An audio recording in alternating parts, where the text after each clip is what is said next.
Computer simulation started during the Manhattan Project to simulate nuclear detonation, for example. We could solve a set of ordinary differential equations very fast, sometimes even in real time. You want the model to be as simple as possible, but still capture the dynamics. A digital twin is a concept. There's many different digital twins available for different purposes. It's not one thing. You lose all the physical details in there, but you get the right outputs from that. Simulation, and also specifically system simulation, it's no longer optional. Excellent. Bob, thank you so much for doing this today. Welcome. Yeah, thank you. I'm excited to be here and talk to you. Really cool. Today we'll talk about system simulation, like a very general term, but today we'll kind of unwrap what system simulation means in the first place. But before we get started, Bob, who are you in the first place and what are you doing at Siemens? I'm overall kind of a system simulation specialist at Siemens Digital Industry Software. My current role, I'm a pre-sales manager leading a team, coaching a team of solution consultants where we provide technical support and expertise to our sales organization, support the growth of our SimCenter system simulation business. Primarily that is SimCenter AIMSIM. Little bit my background, I got a master's degree of the University of Twente in the Netherlands about 20 years ago. I've held various roles at Siemens, from the support engineer to consulting services, being pre-sales, and now being a pre-sales manager. Really exciting. We want to maybe start off a little bit, let's say, soft, right? What is system simulation in the first place? How would you define it, Bob? When we define system simulation, we're talking about lump parameter system simulation, simulating a model where we would represent a system by kind of lumping physical properties like a mass, spraying damper, or an inductor in the electrical domain into kind of discrete elements. And so we could solve a set of ordinary differential equations very fast, sometimes even in real time. And we talk about system simulation because we take all the different physics, mechanical, electrical, fluids, and create a comprehensive model of a whole system. I see, yeah. From a historical point of view, Bob, where did we even start, or where did it begin, kind of the journey of system simulation, if we go back in time? Well, yeah, so if we go back a very long time, simulation in general started out as soon as the first computers came out, right? So very early on, in the 40s, computer simulation started during the Manhattan Project to simulate nuclear detonation, for example. But that's way back. We talked just 20, 30 years ago, when kind of personal computers became mainstream. The industry saw that there's a need to do kind of those early on, more behavioral simulations of systems. So it became possible with personal computers. So creating a model of an actual system described by analytical equations became easier to solve with new computer algorithms, solvers, and became easier than just hand calculations, which took a long time and are hard to do. So those type of simulations we typically refer to as system simulations. I see. So 20, 30 years ago, there were different simulation softwares that's starting to take off, both from a 3D structural type of analysis, computational fluid dynamics, but also kind of system simulation tools like SimCenter AIMSIM. Started to be used for mainly some key critical applications that were difficult or costly to design and test through prototyping. One of the first applications was fuel injection system and fluid power systems for SimCenter AIMSIM. I see. What would you say, now we have very powerful tools nowadays. Who knows what's coming in 10, 15, 20 years. When you look back, what were kind of the first or the limitations of these tools back in the days? There were early on different limitations. Of course, the computer power was limited. Solver technologies were just taking off. So we're also limited. But also the kind of the knowledge and understanding of engineers and what the software was there needed offer a lot of coding, so it was hard to use. And the softwares that were there, they had still limited capabilities, focusing initially on just single types of physics. And it wasn't until the early 2000s that combining the physics took off, and an interaction between electrical, mechanical, and fluid domains, etc., were available to allow the simulation of a complete system and interaction of physics. I see. So basically what you would say is back in the days, it was more like a specialist only tool. So only specialists could use it. Do you think like the system simulation tools from today are more democratized? Even though I don't like to use that word, but do you think it has been democratized? It has, yeah, and that democratization is still continuing, yeah.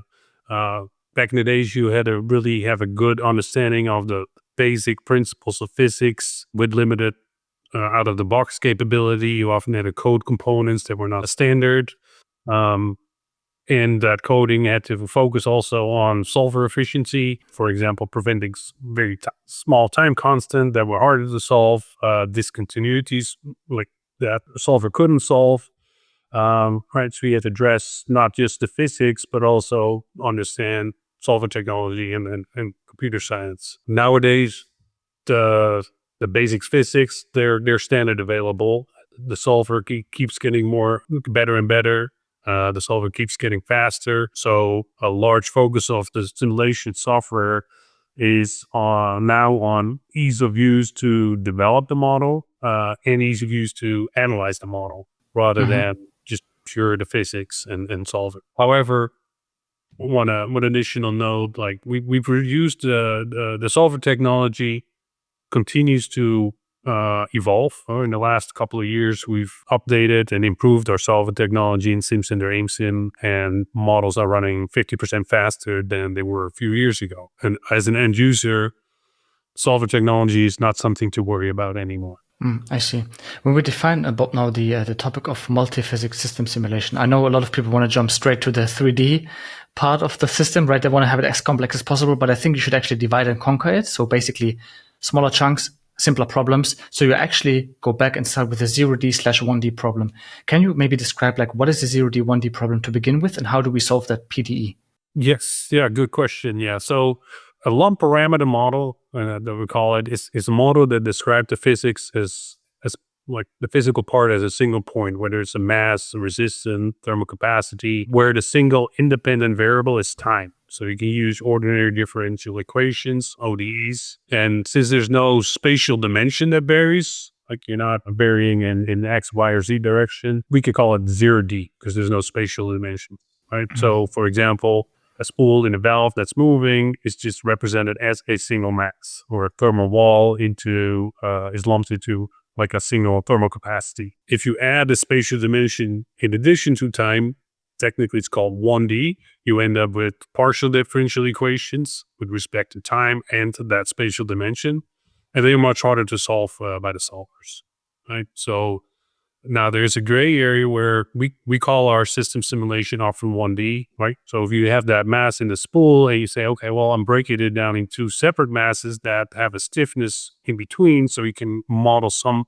first order of flexibility of that spool or of that injector, then it's like pseudo 1D, right? But in a mathematical sense, it's still 0D, right? Lump parameter. I see, yeah. And then basically, how do you simulate the entire system? Is it just an addition of multiple smaller systems put together, or how would you approach then a bigger system? Or yeah, so you break it down into those elementary building blocks, and when you group many of those 0D elements together, you can analyze the interaction between those elements. Like the small group may make up a component like a valve or pump or electric motor, but if you add those things together, you can end up with a whole system model, and then giving the correct boundary conditions, emission profile, or vehicle drive cycle. You can include a control system to actuate the electric motor or the other components. Then you can see how they all interact together and see the full system behavior. And you can analyze the system performance, optimize the design, quickly go through design iterations, change the size of a pump or a motor, and like get the best performance for like the lowest cost or like power requirements. I see, yeah. But it probably would not be only restricted to mechanical and thermal systems, right? Correct me if I'm wrong. The basic domains of physics that we have are mechanical, electrical, thermal, and fluids. There are some advanced kind of capabilities for fluids or phase change for like air conditioning or liquid rocket engines. From chemical reactions that we incorporate, like combustion engine, fuel cells, gas turbines. There are some limitations with some like with the lump parameter approach, like chemistry, acoustics, right? There are other tools that address those. They solve partial differential equations or like have finite element techniques to solve those. I see. Okay. What industries are we then talking about? Obviously, automotive, aerospace, and then industrial machinery. But can you be like, is there more precision to it? Like, can we delve a little bit deeper? The early adopters of SIMS and AIMS are more primarily in the automotive industry, right? And in the last decade, vehicle electrification took off. So a lot of focus is now placed on battery thermal management. But we can also like simulate combustion engines, the whole powertrain, full thermal management, lubrication, and all the energy flow in a vehicle to do a full vehicle energy management to predict range, speed, fuel consumptions, but also vehicle comfort, drivability, so the vehicle dynamics aspects. But also in the last years, aerospace significantly picked up system simulation. They a lot of times had internal tools that a few experts knew well and had developed on their own, but they had limited capabilities and it took a lot of time to develop. In addition, like a lot of those engineers that started developing that maybe 20, 30, 40 years ago are retiring. So there's nobody that can kind of take over all that knowledge. So they kind of started looking more at commercial tools that have the right capabilities. They often also lacked a user interface, so they were not easy to use and required a high level of tool knowledge. So commercial tools were adopted over the last decade or so. Mm-hmm. How do you actually define, maybe, Bob, this is more a question on the side. Let's say you talk to a prospect, right? Someone who wants to, they approach you maybe as a company, small or big company, and they want to solve a specific problem. How do you assess if something is a system simulation to begin with, or maybe it's straight to CFD, straight to FEA? Like, how do you actually determine what's a good fit in terms of the use case? That often is something that we kind of engage with the customer and discuss the problem and see, okay, well, what simulation tools can be used to solve that? And sometimes we steer that indeed to CFD or another type of analysis. So on a case-by-case basis, we need to like analyze that and have that discussion with the customer. But in general, if a customer is looking at optimizing the performance of a system, minimize cost, energy consumption, there is a good fit for system simulation. I see. I mean, that means we are at some point approaching this fancy word of the digital thread, right? We have to first define obviously what the digital thread is to begin with, but then that the system simulation part acts kind of as the connector between the different architectures, right? Maybe we can delve a little bit deeper into that. I think it's very interesting for the audience to understand first, what is the digital thread? And then how does system simulation act as the kind of the connector or the glue between the different parts? That would be interesting. Yeah, so today the kind of simulation world has changed where it's not siloed for individual domains or products or subsystems anymore. The digital thread means that like everything is connected together in the engineer workflow. So data is centrally managed using the same data to do a CFD analysis. Those results will feed into, for example, the characterization of a pump in a system analysis. So everything is connected together. Right? There's a continuous, like what we call shift left in the product design cycle that requires companies to adopt simulation, remain competitive. And so shift left means you're trying to use more and more engineering effort to develop a product before you build it, even before prototypes are made available. So system simulation can be used almost as soon as you have your idea of your product ready, you have some requirements ready, you can start building a system simulation model without knowing a lot of details of how different components behave, but you can get an idea of how they should behave to meet your requirements. And then you can design the components or select them from a catalog, get the characterization, and then add more detail to that system model, add more fidelity to that system model throughout the whole development process. Yeah.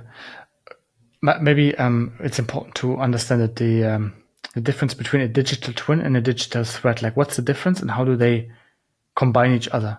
Do you have kind of a rough definition for both? Yes, and I think depending on who you talk to, they call it digital threads, which is maybe more a Siemens team. They call it model-based systems engineering, or a digital twin.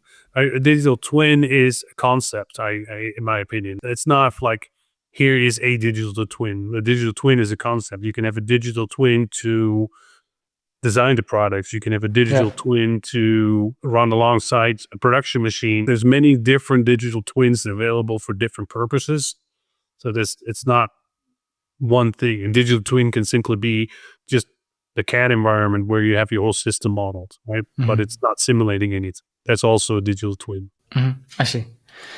So somehow we will arrive to the topic of artificial intelligence. So how can AI be used, or reduced auto models be used when we talk about system simulation? Is it already being done today? Is it more like a future vision, like utopia maybe?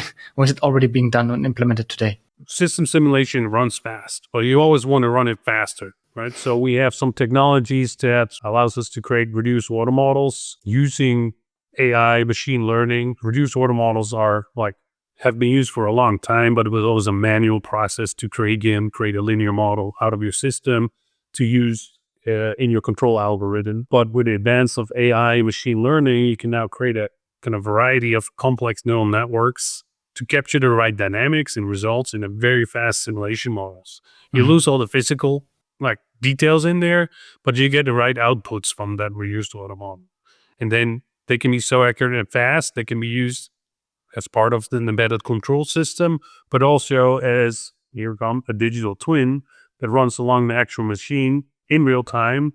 And you can use that digital twin to sense physical quantities that you don't measure. So you can eliminate maybe some sensors and use a digital twin to predict what that value will be. But also you can use it to compare with an actual sensor that you have. And if it deviates too much, raise a warning that you have to maintain or replace a filter, for example.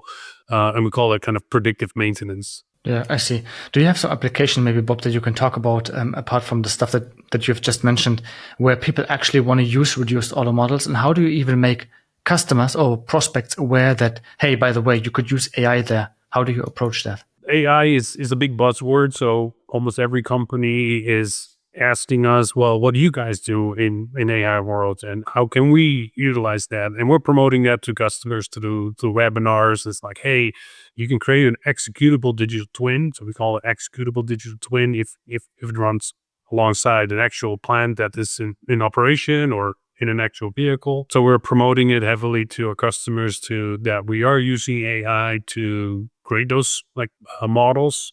There's other technologies within our SimCenter portfolio where we use AI to help optimize the system, right? So we can predict based on a limited set of runs how the design space behaves, and it will help us to get to an optimal design way faster using AI. Yeah, I see. That makes sense. You already mentioned kind of the fastness, the speed of the method. The question is, looking to the future, what still needs to be solved? I mean, we have AI, we have reduced auto models. What else can we do in order to optimize these methods? And what is Siemens proactively doing in order to achieve that? So there is a continuous evolution, improvement of simulation products to make them faster, more user-friendly, more capable, right? Some simulation tools can now benefit from GPUs, right? GPUs are not only used for AI learning, but simulation, you can deploy them on GPS to solve them faster. And as new technology emerges in industries, so will the simulation tools that will address them. So we're continuously adapting to that. So, for example, in the last decade, we've invested a lot of time in development time to accurately model batteries from the individual cell chemistry to a full pack and full thermal management. And as the tools evolve and become more capable, user-friendly, it will be easier than ever to kind of develop a system simulation model, which will allow a broader set of engineers to start using it with maybe less focused skills. And so going back to democratizing simulation, it's still to create a proper model that's really representative of your actual system. You still have to have the right knowledge and understanding of the physics that you're modeling, with modeling the right things with the right fidelity, right? So oftentimes you say, well, you want the model to be as simple as possible, but to address whatever you're analyze. You don't want to overcomplicate it and make it run much slower. You want to simplify it as much as possible, but still capture the dynamics or the whatever things you want to analyze. What's still often missing is the kind of the as part of that digital thread, digital twin, the MBC workflow is the integration with other tools, both from like looking at like requirements, data, and information that flows into the model, right? So we call it a single source of truth, right? So that every model that does a specific analysis, but maybe on different areas, will use the same data, and that data is managed, it flows. You can trace it back to, hey, this data was used for that analysis. So that's something that we're investing in and like heavily developing to make that possible, like to allow that kind of the digital threads to be fully integrated. And also from a co-simulation perspective, integrating, co-simulating different subsystems with other tools. As an industry on simulation, there's a lot of effort being made for developing an interface like that, like a common interface between tools. We call it a functional markup interface, FMI, and more simulation tools supporting that interface to allow different vendors, different simulation tools to work and simulate together. That makes sense. What tools are we looking at when we talk about system simulation with the SimCenter kind of tool environment or tool stack? What tools are actually capable of doing that, achieving that? The primary tool that we have is called SimCenter ImSim, and it's a very versatile tool for multi-physics like system performance analysis. There's some other dedicated tools that we have, like SimCenter FlowMaster for maybe large thermal fluid networks. And we have supportive tool for creating a reduced auto modeling. SimCenter reduced auto modeling, it's called. Then we have tools like a system architect that like allows you to kind of develop an architecture of your vehicle, and that architecture, you can bring that into ImSim, and then you can populate that with the right components and the right physics. There's a tool called SimCenter Studio that allow you to identify, for example, what is the best architecture. It has technologies for kind of AI reinforced learning. So you can kind of optimize a control algorithm using AI with that. And on the other side, to allow like widespread use of these system simulation models, we have a tool called System Analyst that companies can make use of to have non-experts use the models that have been developed to do trade-off studies and design optimization. I see. Yeah. Got it. A future outlook, Bob, for the future in terms of like the predictiveness and connectivity of system simulation. So how do you imagine the future to look like with or for system simulation and for the engineers using and applying system simulation and system modeling to their use cases? So I think a key development that we have to go through is to make it easier to use, easier to develop the models, like automate it more. And we were developing more and more apps that you can put in some geometry, specify this is what my heat exchanger looks like, and it will automatically create a model for that. For example, help documentation that is supported with AI will kind of continue to evolve to eventually guide the users throughout the building process and give tips and tricks to help with setting the right parameters, to making the right connections. And also, as simulation becomes more widespread, there's a need for tools like system analysts that allow end users or non-experts to use those models and perform the analysis, trade-off studies, right? So democratization of simulation in general, but system simulation specifically, to make its use more widespread across organizations. Yeah. What would you say, like, I mean, simulation is basically everywhere, right? You cannot avoid it. So what would be kind of your closing sentence, your closing, let's say, advice to all the listeners out there who want to maybe fiddle around with simulation or system simulation? Some famous last words by Bob. Yeah, thank you. So I would say simulation and also specifically system simulation, it's no longer optional. Like if you're developing a product, you want to do it in a short amount of time, as fast as possible. You need to start out with some kind of simulation to see how your product performs, whether it's from a structural analysis or kind of a full system behavioral analysis. You have to adopt it to remain competitive, right? I was lucky to early on have an interest in simulation back in college. Lucky I found this job at Siemens. And so I'm lucky that I'm in the forefront of the latest simulation technologies that are out there. Yeah, it's good stuff. Thanks so much, Bob. And we'll link every relevant source, maybe a webinar and a couple of other assets of the Sim Center team down in the description so people can actually check it out and learn more about system simulation. I think we've covered pretty much everything from the basics and fundamentals about system simulation. Hopefully there will be a second part, and maybe we can even use one of the tools in one of our deep dive sessions in the next coming weeks and months. And who knows, we'll maybe see each other in the second part of the podcast in the near future. Thanks so much, Bob.